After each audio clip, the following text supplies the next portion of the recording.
नमस्कार शेतकरी मित्रांनो, पंजाबराव डक यांचा नवीन हवामान अंदाज. प्रसिद्ध हवामान अभ्यासक पंजाबराव डक यांनी 18 सप्टेंबरपासून महाराष्ट्रातील पावसाच्या स्थितीबद्दल महत्त्वाचे भाकीत केले आहे. त्यांच्या अंदाजानुसार सध्या सुरू असलेला पावसाचा जोर आणखी 2 दिवस म्हणजेच 18 आणि 19 सप्टेंबरपर्यंत कायम राहील. शेतकऱ्यांनी या काळात आपल्या पिकांची काळजी घ्यावी असे आवाहन त्यांनी केले आहे.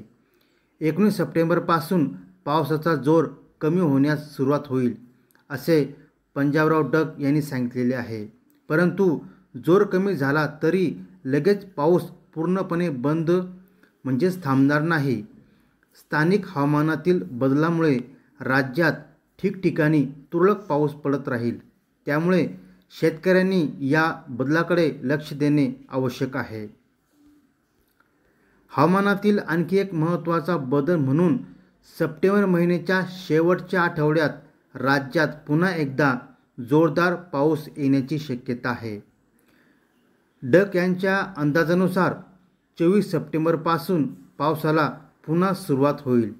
हा पाऊस संपूर्ण महाराष्ट्रात नसला तरी काही ठराविक भागामध्ये तो चांगलाच बरसणार आहे. सध्याचा पाऊस अचानक आणि स्थानिक पातळीवर होत असल्याचे निरीक्षण त्यांनी नोंदवले आहे.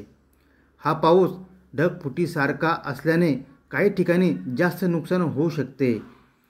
त्यामुळे शेतकऱ्यांनी आपल्या पिकांची काढणी करताना काळजी घ्यावी आणि काढलेली पिके सुरक्षित ठिकाणी ठेवावीत. एकंदरीत येत्या काही दिवसात पावसाचा जोर कमी होत असला तरी सप्टेंबरच्या अखेरीस तो पुन्हा वाढणार आहे. हवामानातील या बदलामुळे शेतकऱ्यांनी सतर्क राहणे गरजेचे आहे. पंजाबराव डक यांनी दिलेल्या अंदाजामुळे शेतीविषयक कामाचे योग्य नियोजन करण्यास मदत मिळेल असे दिसते. शेतकरी मित्रांनो, आता पाहूया येणारे 24 तास आपल्या जिल्ह्यासाठी कसे असतील.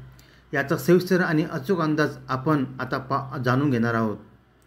सध्याची हवामान स्थिती पाहिल्यास एक कमी दाबाचा पट्टा विदर्भापासून ते दक्षिण मध्य महाराष्ट्रापर्यंत सक्रिय आहे.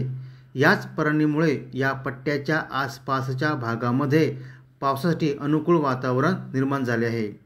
सकाळच्या सॅटेलाईट इमेजनुसार महाराष्ट्रातील छत्रपती संभाजीनगर, जालना, बीड आणि परभणी तसेच जळगाव आणि धाराशिवच्या काही भागामध्ये हलक्या पावसाचे ढग दिसत आहेत.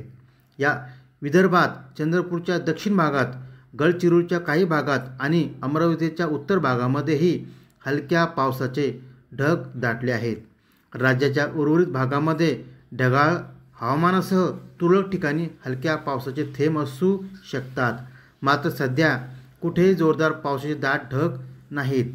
आता पाहूया येत्या 24 तासाचा सविस्तर अंदाज. येत्या 24 तासामध्ये कोकणात पावसाचा जोर चांगला राहील. रायगड, रत्नागिरी, सिंधुदुर्ग आणि गोवा या भागामध्ये मध्यम ते मुसळधार पाऊस होण्याची शक्यता आहे. मध्य महाराष्ट्र आणि मराठवाड्यातील पुणे, सातारा, सांगली, कोल्हापूर, सोलापूर, धाराशिव, अहिल्यानगर, छत्रपती संभाजीनगर, जालना, लातूर आणि नांदेडच्या काही भागामध्ये तसेच विदर्भातील बुलढाणा, अकोला, वाशिम, वर्धा आणि यवतमाळ या जिल्ह्यामध्ये पाऊस सर्वदूर नसला तरी काही भागामध्ये मध्यम ते जोरदार सरीची शक्यता आहे. या व्यतिरिक्त उत्तर महाराष्ट्रातील नाशिक, धुळे, नंदुरबार, जळगाव तसेच कोकणातील मुंबई, ठाणे, पालघर आणि पूर्व विदर्भातील नागपूर, भंडारा, गोंदिया, गडचिरोली आणि चंद्रपूर या जिल्ह्यामध्ये हलका ते मध्यम स्वरूपाचा पाऊस अपेक्षित आहे. या भागामध्ये स्थानिक ढग तयार झाल्यास गडगडाटासह पावसाची सरीची शक्यता राहील. तर हा होता आज सकाळचा सविस्तर हवामान अंदाज.